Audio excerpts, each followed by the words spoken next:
Welcome back, everybody, to another episode of Café Conversations, where I interview extraordinary people and just have ordinary conversations. And my guest today is none other than State Senator Jason Lewis. Jason, it's good to have you here today for this interview. Thanks for having me.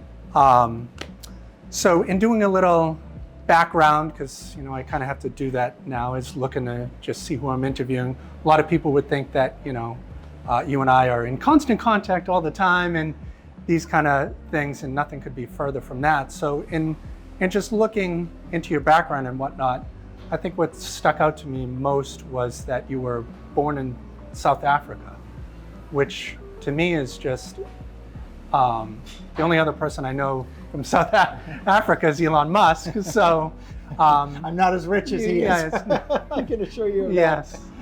So what do you... and I don't own any social media platforms. No. You can start one tomorrow if you like. So growing up there, it's right before you were a teenager is when you moved to the States here, but what's like your most vivid memory of growing up there? What do you...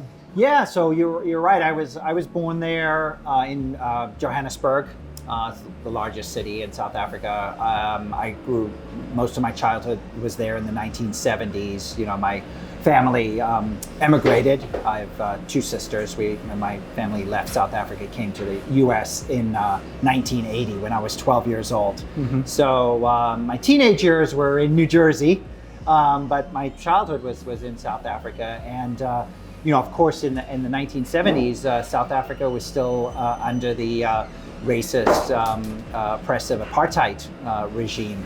So given that my family's white, we grew up in a neighborhood that was basically all white. The elementary school I went to was all segregated. It was all white, and it was a very, very different, than obviously the way the country is now. When apartheid ended they had their first free and democratic election in 1994, but this was well before. But my parents were both born in South Africa, but they really wanted to raise their children in a different a country with different values. So for a long time they had wanted to try to emigrate, and we were fortunate that we were able to come to the United States.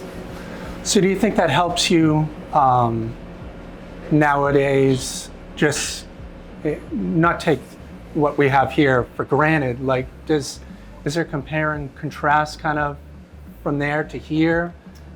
Absolutely. I mean, I think this is true not just of me, but I think most immigrants to this country really appreciate what this country has at its core, its core values, and what we're so fortunate to have here, in terms of the obviously the rights and the protections that we have, in terms of the that we're a democracy, that we have such an opportunity for such a high quality of life. That is not true in so many parts of the world, and I think it does make me appreciate that. The other thing, having grown up in a country that was obviously had a system of government like apartheid, which was obviously separating people based on race, it does help to inspire me in the work that I do, and so issues of racial justice, social justice, human rights, civil rights are very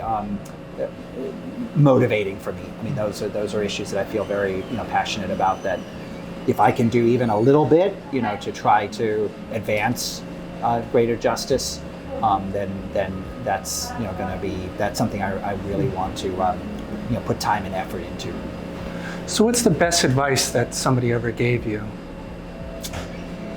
Oh, I mean, nothing particular stands out, but I mean, I think I think I owe a lot to my parents, as role models. I mean, I think the fact that they did, uproot our family and were willing to leave South Africa. I mean, that was, it was a big change for me and my sisters, but we were just kids, so it was very exciting, coming to this new country, and we were adjusted pretty quickly. But for my parents, that was very challenging, in terms of their lives, their friends, and so I think the advice from my parents in terms of being being open to learning new things, being open to meeting new people, being, resilient. I think those are all, were important lessons that I kind of took away from them and from that experience. So could you tell me something that most people don't know about you? I would say probably people don't know. Well, some might actually, but that my favorite, one of my favorite things to do is what's called open water swimming, which is basically when you find as the name implies, a body of water, and just swim. And you swim. Whether that's the ocean or lakes or rivers. I also swim in pools too, obviously, because in the middle of the winter here, it's kind of, But my favorite place to swim, for exercise, is Walden Pond in Concord. So, wasn't that named after what's his name?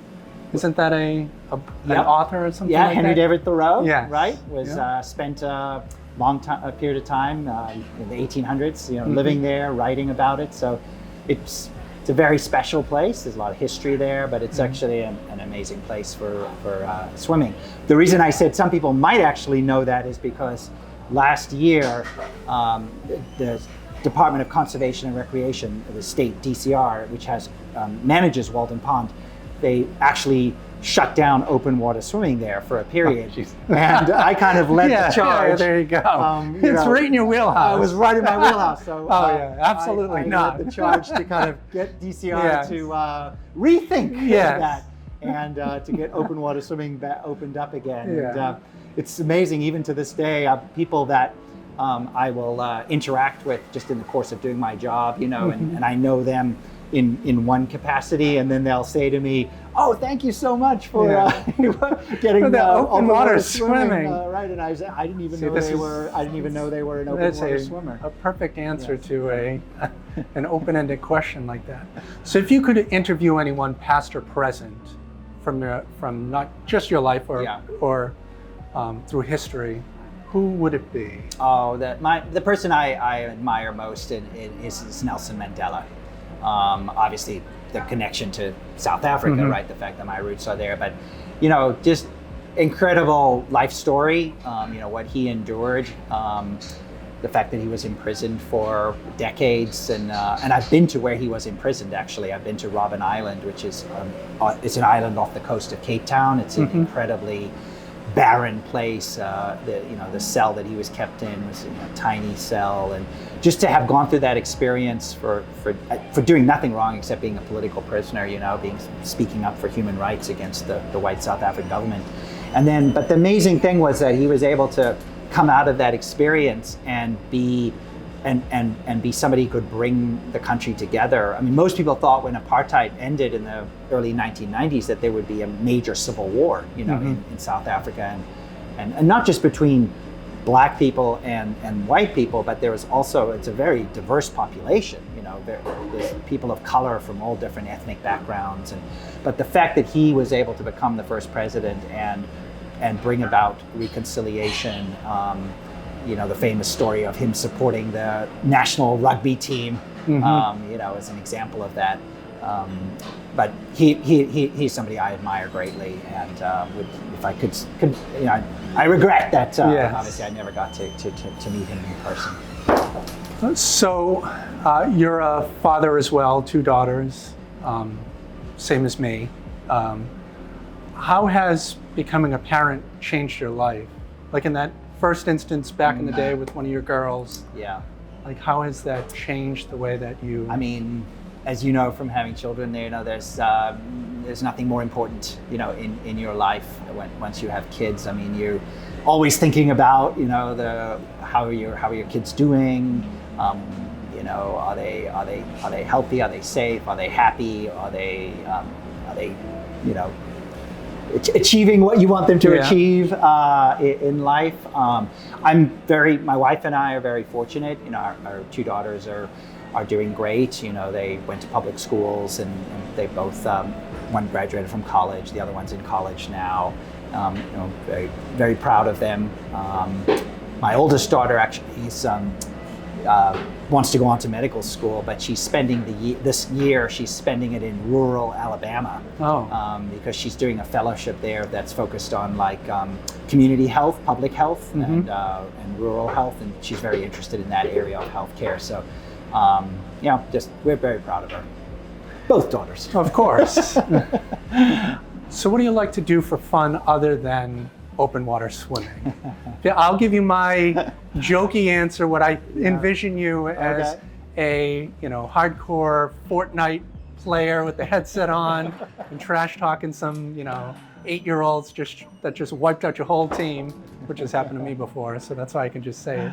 So other than that, what do you like? Well, I can't say it's Fortnite. It's not Fortnite. Although I was close. I did recently visit the Stoneham and Wakefield Boys and Girls Club, because the legislative delegation, we secured some state funding for them for a new science lab and maker space. But anyway, I got to try out the one of their VR games when I was there.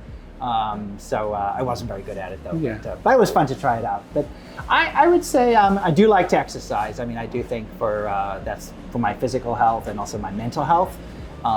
So whether I'm swimming or walking or jogging, occasionally go to the gym, that's definitely important to me. I definitely try to get enough sleep as well. I definitely am a big fan of getting enough sleep whenever I can.